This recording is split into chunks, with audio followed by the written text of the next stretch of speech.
with another video of me trying to practice the OCS rules, and on this fine Sunday, I'm a little bit tired. The video today is going to focus on a little bit of a wider scale, as you see here.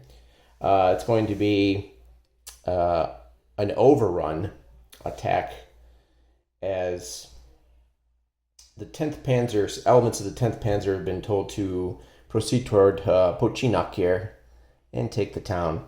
We won't actually be taking the town here, but that's kind of like an imaginary goal. There's a 5 SP supply dump here right outside Orsha, and there's a HQ here, and some elements of the 10th Panzer, just enough for our example, or a little bit of a wide view. We're going to be planning attacks on here and here, as shown by the arrows. And underneath here, we've got some units for you to look at. I'm going to zoom in here in just a sec. I decided to do overrun. Someone on the videos is actually asking for an overrun, and I had planned to do this, so it's kind of weird. It's odd, but anyway. Here's the 69th Regiment of the 10th Panzer. That is, I believe, symbol of my eyes. That is armored infantry, yep. And then underneath here we have some actual armor. That is a battalion. 10th Panzer, that's armor. The move factor, that is tracked. A red MA and a yellow box. And the armor has a yellow background in the unit symbol here. So that's what we're dealing with under the stack. I just kind of purposely put these under here. I'm also going to try to do... So if you watch my Stuka dive bombing attack video and my artillery barrage video with the combat, I didn't do so well. And it was very expensive supply-wise. So I picked some smaller units this time. Try to keep the supplies lower. And I'm going to try to throw with that HQ. I'm going to try that out. I'm going to try a Hipshot during this. And we're going to go back to the Stuka again. Our old friends here. Let's just pretend these are active. We're going to have 2 Ju-87Bs waiting in the wings. And as the Wehrmacht moves forward, they're going to call in some strikes. One is we're going to try to do an overrun. So I'm going to show a fuel up. One unit's going to move forward next to the Soviet, I believe that's cavalry. Yeah. Soviet 43rd Cavalry Division here, one step. I'm going to try to move a unit up. Then I'm going to, remember, a hip shot is done during your movement phase. I'm going to call in, I've only got 2. So I'm going to move one unit up, the quickest one, the motorized infantry, use that as a spotter, call in the Stuka attack, see if I can DG it or something, blow it up, move the armor in, try and overrun, and we're going to see if we can strike here and take out the 109th Russian Infantry Division. Tougher unit. Let's see if it can be done or if I don't screw it up. So I'm going to try to show the whole thing here. We're putting a lot of stuff together. This may be my last tutorial video. I think if you kind of watch other people and you watch what I gave you, you can kind of put 2 and 2 together. But we'll see. If I get confused about another rule and then I end up understanding it, I'll try to make a video. All right. So the supplies back here. So we're probably just going to zoom in this area. I'm on the higher tripod today so that I can hold up charts and things like that. It's mostly open and track. Track is 1 across the board. So normally the defender has the option of picking the terrain, but everything's made it nice and easy. It's open. Track is other terrain, which is open. And we're just going to drive toward this objective. It's weird because seeing this OCS game with just one map. I have a trade that I performed this weekend. Got some more OCS goodies coming in. Let me just get that real quick. So, along with Hungarian Rhapsody. But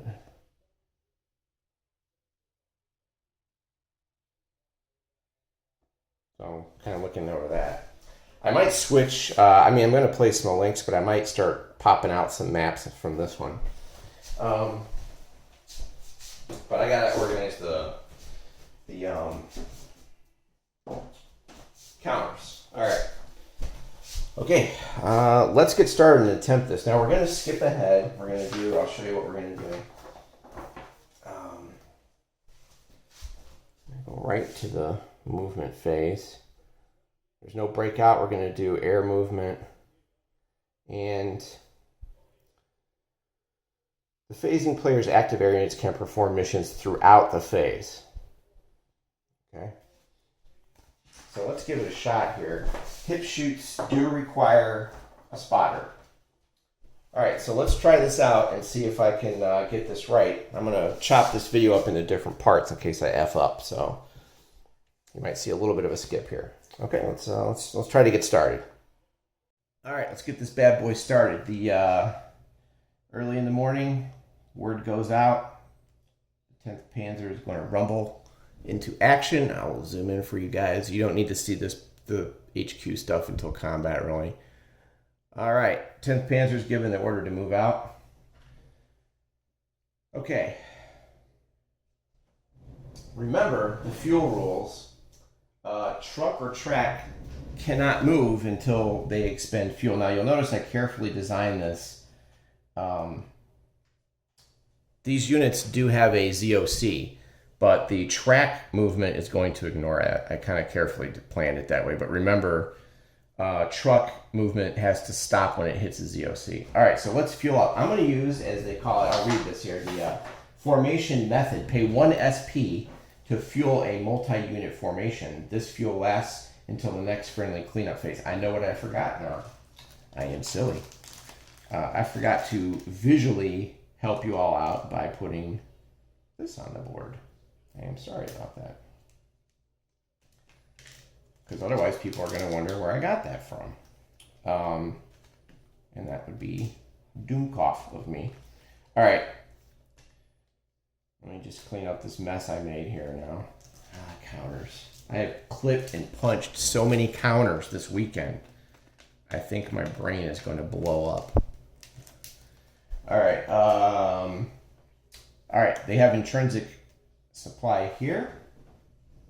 And we're going to use that. Now, if you remember, the rules for the intrinsic supply for the organic truck, it can never unload the SP, and only units of the same formation can use it, and it can be put into reserve mode, and it converts when captured, and I'm going to actually use it. It's only 1 SP, so I'm going to use it and flip it and fuel that entire formation there. Okay, so let's do that real quick.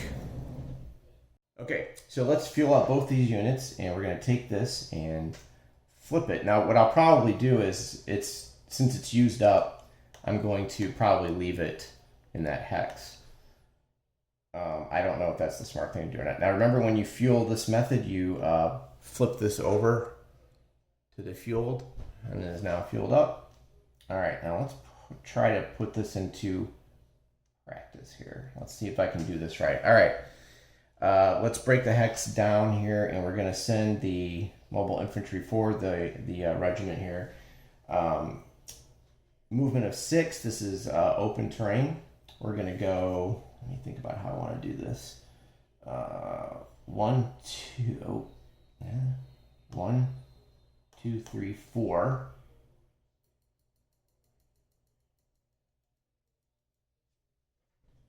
Yeah, do I want to do that? Yeah, so you might be wondering why I went around.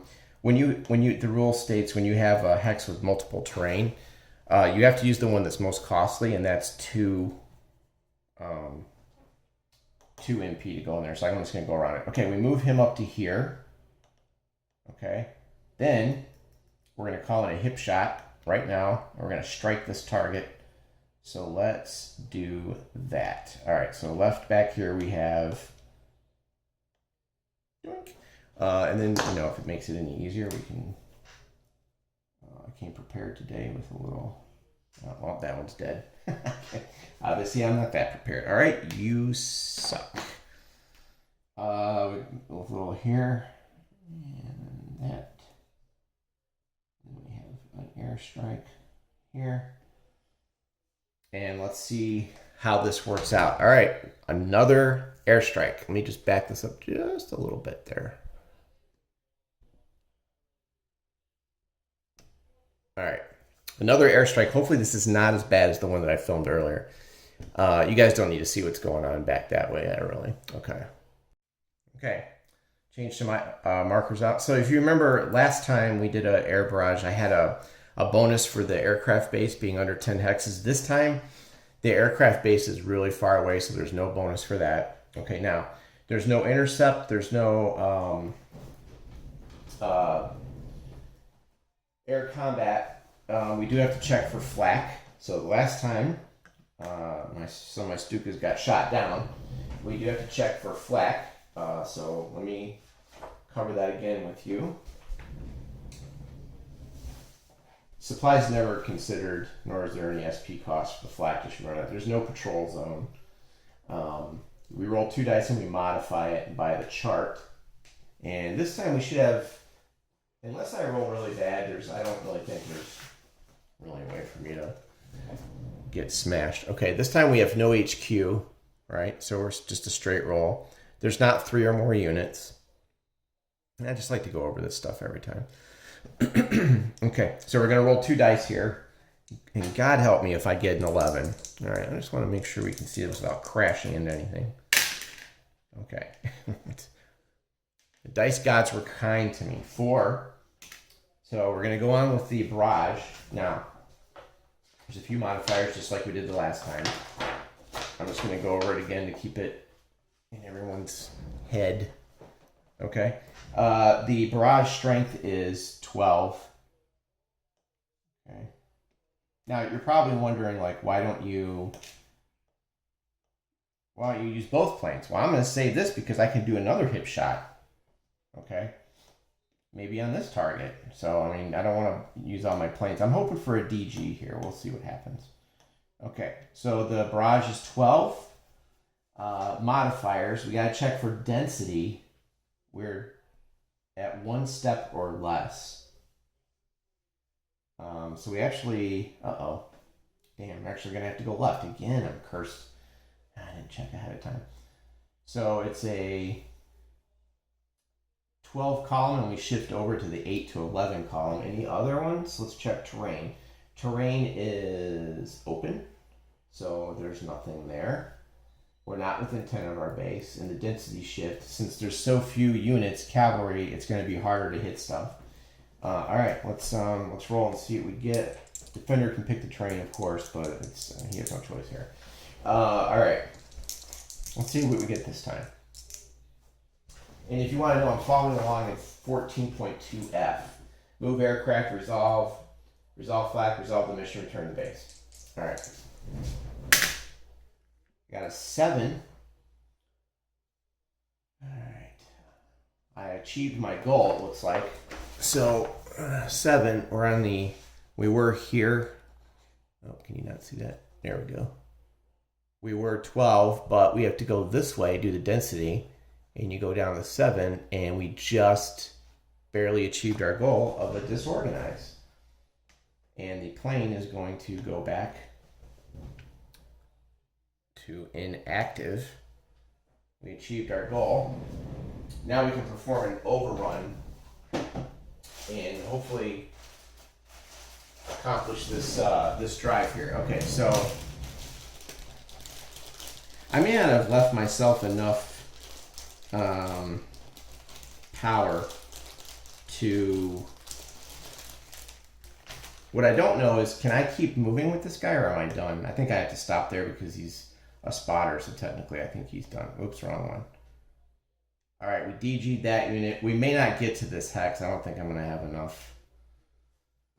I don't think I'm going to have enough here. 1, 2, 3. It's a lot of. He doesn't have a lot of movement. So 1, 2, 4. He's down to 2. So he can't even do an overrun. It takes 3. I may not be able to pull this off. I thought I set this up a little bit better. I may not have. I'm not sure I like these tweezers. They're a little bit heavy.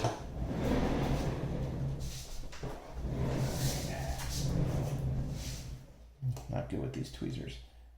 So we may not be able to achieve all of our goals because of our movement. It's brutal, man. This game's really hard to plan stuff. Okay, so again, I'm just doing this off the top of my head. I don't think we're going to make this unit for an overrun. All right, we've set up the.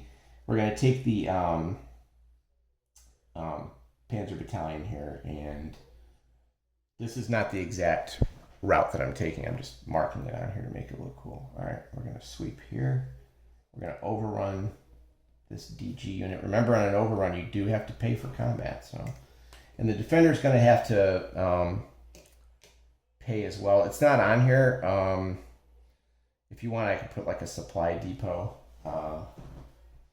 But let's just say he's going to be able to, he has supply back here. All right, so it's really a bummer.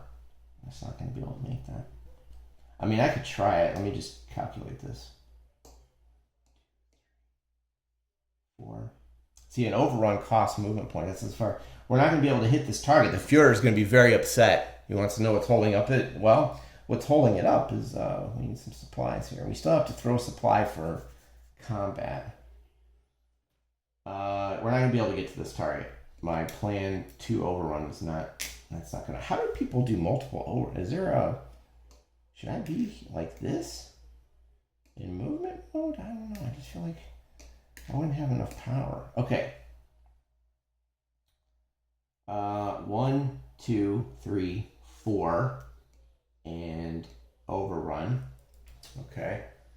All right, let's do some damage, hopefully. Let's see what happens here. The bottom unit is not going to be able to perform the overrun. He's basically just became a spotter. He's out of move. He doesn't have enough movement. It's going to be up to the Panzers here. We are in open, so they're going to get attack bonus of ×2. Yeah, that's brutal, right? Okay. All right, let's go over the overrun rules real quick. I'll help you read these. Gosh. So I guess I didn't plan ahead. I probably should have made them closer if I wanted to do 2 and show you guys, 2 overruns at once. But sorry, I did not plan that out too well. So you'll get 1. We're going to cancel that other one. That's not going to work for us. All right. Overrun is you move the attacking stack, or here in this case unit, next to the target to actually declare an overrun. We don't actually enter the hex, of course. Resolve overruns like other combat. There is an increased chance for surprise when you do an overrun. Normally I think it's 10 plus on the die roll. This time it's 9. Woo, big deal. If the attacker does not retreat and has sufficient MP remaining after, he can continue to move and make further overruns. So what killed me here was, I mean, I could have gotten 2 Panzer units, and then he could have, I should have moved more units up. I should have had higher stack here and moved 2 Panzer units up, because this guy's the spotter. They did their job, but they called in a strike. Remember that you have to spend 3 MP for each overrun. So we were 1, 2, 3, 4, plus 3 is 7. He's tapped, okay? They're only allowed if you have the MP cost to enter the hex, and it would be 3 or less. So we have 1 left over, and to enter this is 1. So it's close. Each overrun is made against a single adjacent enemy hex. You can overrun a given hex several times in a single phase. So if I had another Panzer unit here and they failed to break here through, I could bring another Panzer unit over and overrun that and call another Hipshot. Actually, I have another Stuka. It's tempting. I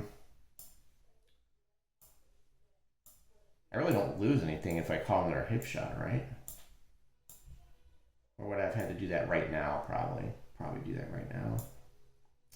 That's very tempting. There's a good example of this on page 18 of the rule book. where he conducts a hip shoot, and then he resolves the barrage, and then he completes that, and then he launches his overrun. So I probably should have done both at the same time. So let's not use this. I'll be fair, and I should have done, another one there. In the example, I've seen examples where people do multiple hip shoots in one turn. Okay, so now we have to pay for combat supply. All right. Well, the good news here is that's a battalion. So when you go to do supply for combat, I believe it is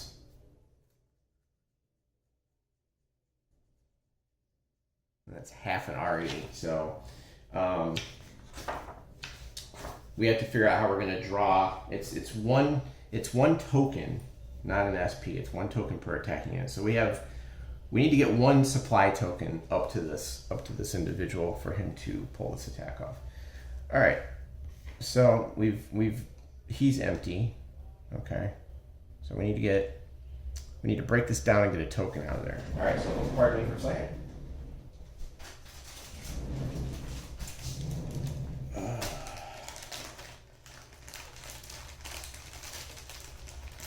feel kind of off tonight. I don't know why. I think I'm just tired.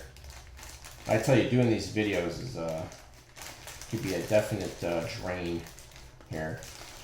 All right, this is going to go to. We're going to break this down. Go to 4. Pull this out, and then we're going to need a 3 token left over, and 1 token. All right, and somehow I mixed that in. I'm not sure what that is for. Okay, so we're gonna throw, well, this is gonna move out 5 MPs, right? So 1, 2, 3, 4, 5, we hit here.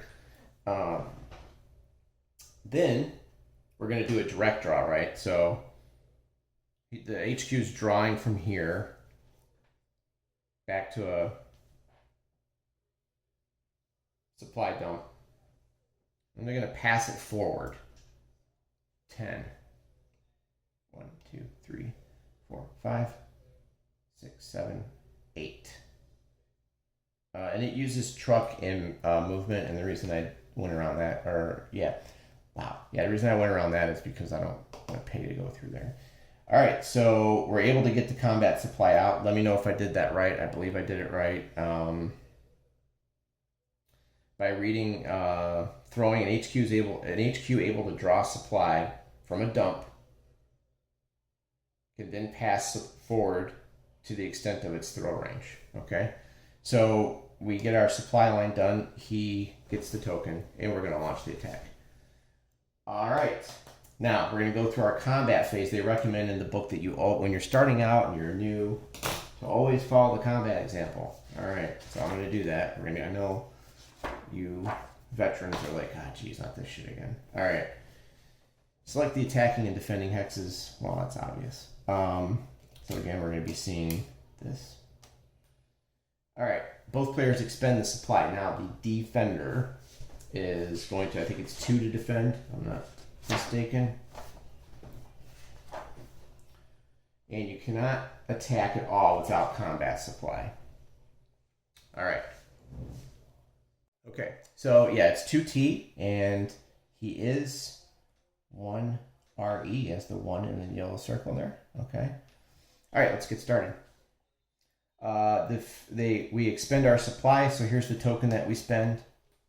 Now we need to pick an action rating. Well, obviously I'm picking a 5, and that's a 1. Yeesh. So that is a 4. Actually, no.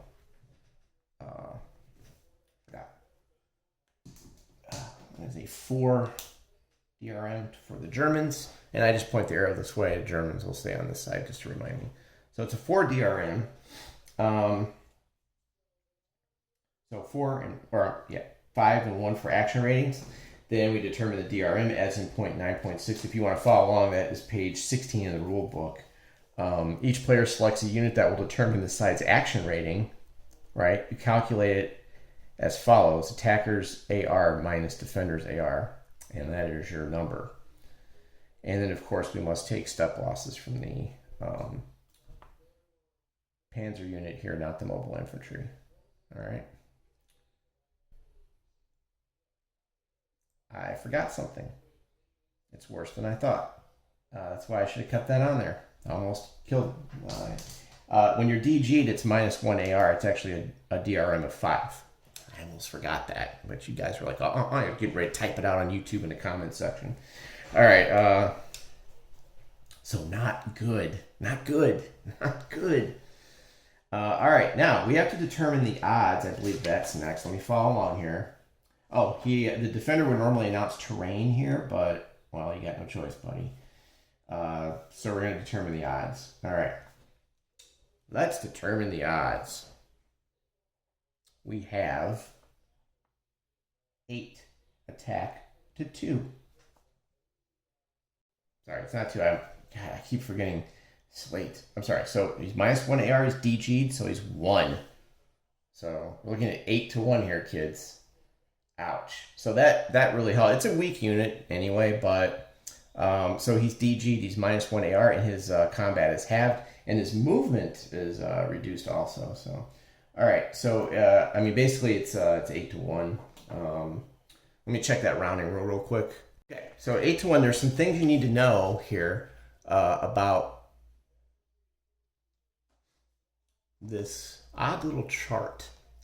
You will note on page 16 that, well, first you'll notice that in the open, we have to do surprise, but just a second. You'll notice that there's no 8 to 1 here. There's a 9.7a. Use the highest column that is less than or equal to the determined rounded odds.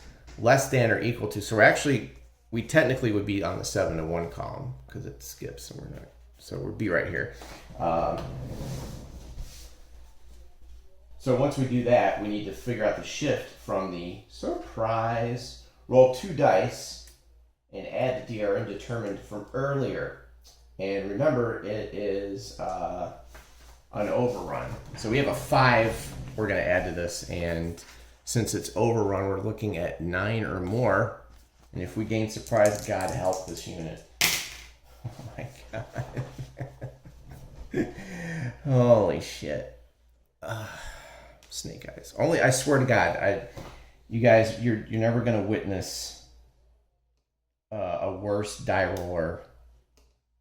This is why I don't worry about using overpowered units when I play a war game, because I roll like shit. Snake eyes. Add 5 to that, we're short. So 7.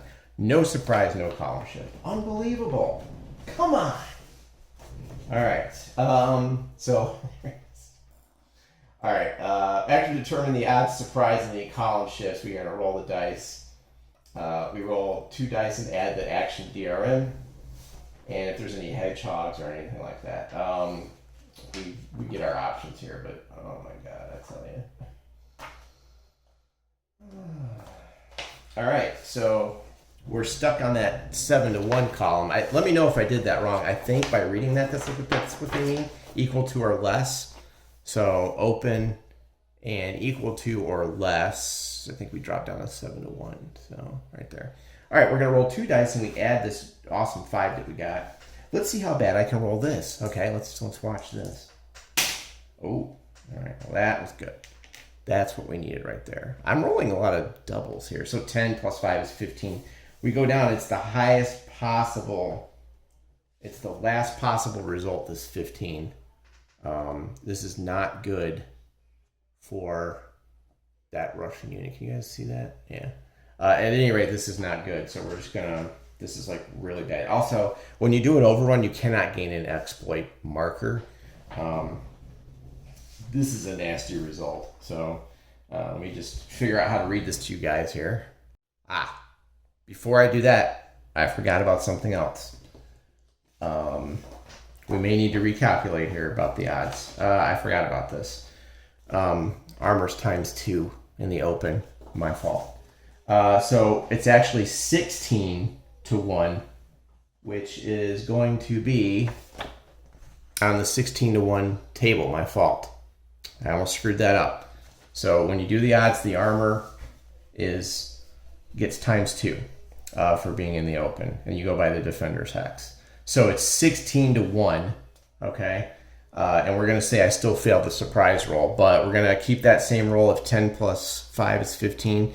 We're going to go open, and when it's off the chart, like it is, I believe you simply use, hold on one second, let me make sure.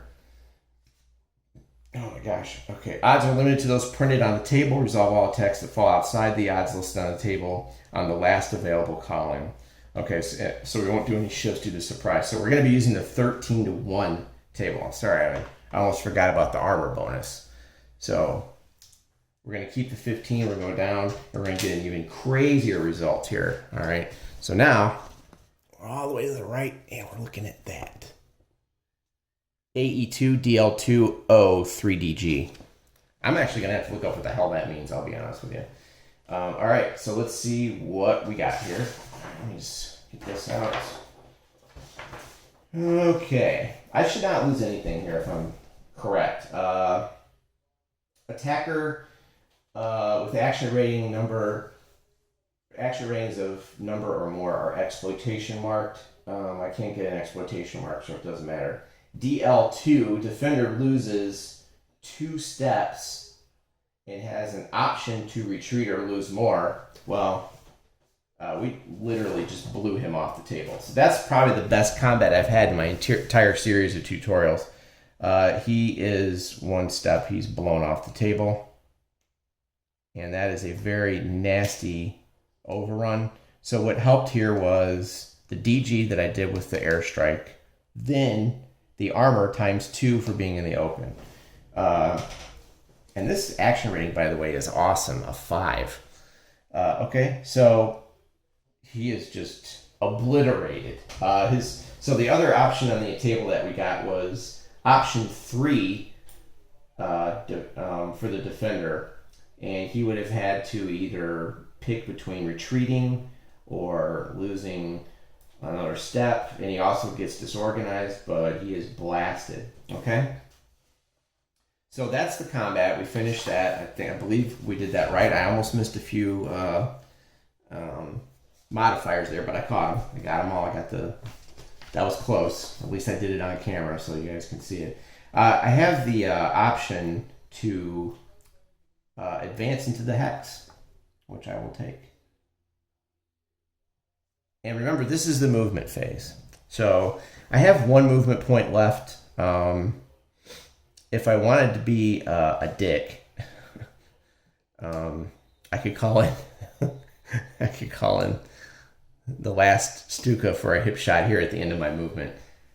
You know what? I think I'm going to be a dick. Let's do it. All right, let's bring in the last Stuka and let's hit this hex. We're going to drive on this town if it kills us here. All right. We're going to do another barrage now. Got to check for flak. There's no bonuses to the flak, so we're going to roll. A 6. The flak does not hit us. They're not within 10 of the base. How many things do we have in here? 1 or less. All right, so we will be shifting left 1. All right, let's do the barrage, strength of 12. We're going to be shifting 1 column over. 7. Damn, we got the DG. This is a good day for the Wehrmacht. This worked out well. And to finish off the movement phase, he goes back to inactive. We DG that unit. And this goes away. And we are done. So, looking back here, our current supply situation outside of Orsha is 1 SP and 3 tokens. And we got it up the road by going to him, and then he threw it he's got 10 truck movement points out to here. And if you're not using your fuel, this is going to go away in the cleanup phase. But I just ran out of movement points. So, well, let me know how I did. Do any of you ever overrun in movement mode? Let me know how I did. I think this worked out pretty well. With the combat here, we forced a retreat. and we're driving closer to the town, and then we'll see what happens a little bit later on with that defense. But that's about it. So that's probably the longest turn that I've done on video. So I'm actually kind of proud that I remembered all that. I almost forgot the ×2 armor. I almost forgot that the target was DG'd and -1 AR, but I remembered it. I don't think I missed anything else. If I did, let me know. Did I do that hip shot right? I did the flak. I rolled on the barrage table. I did the column shift for the density. I think we're good. So that was fun. That is a little bit of minor offensive there. The 10th Panzer forces the Soviets, demolishes an entire unit, and then DG's this one, and they're just plumb out of fuel right now. So then I would move on to the next unit. We have 2 Stukas that are now inactive back at the base. That's it. All right. Next week, I'm not sure what I'm up to. I may actually tackle actually playing that now that I'm kind of catching on to things. It's been like that for a week. But I do prefer learning and setting this kind of stuff up. Let me know what you think. We have a comment. Someone was mentioning that they were glad I was doing this, and it's nice to know at least someone's using it. All right. I'm going to get this video up tonight, and then I'll have 4 videos up there. The first one's kind of me rambling, but I think the next 3 worked pretty well. So, and again, you're not always going to have a perfect setup like this. I totally rigged this, although I came up short with that second overrun. It's tough, you know. You can't move that far. You don't have a lot of supplies. It's kind of crazy. All right, I'm digging it though. I like it. I'm a big Vance von Borries Barbarossa Eastern Front fan, but I have to admit this system is quite intriguing. Eastern Front is, I think, way more complicated than this. So if I can stick this out, I might like this. Now I do have SCS coming in the mail. I got a copy of Stalingrad Pocket 2 unpunched, and Rostov 41 is coming, and I have Panzer battles. So maybe at some point down the road we can do that. All right, thanks everyone. Leave a comment, subscribe. Let me know what you think.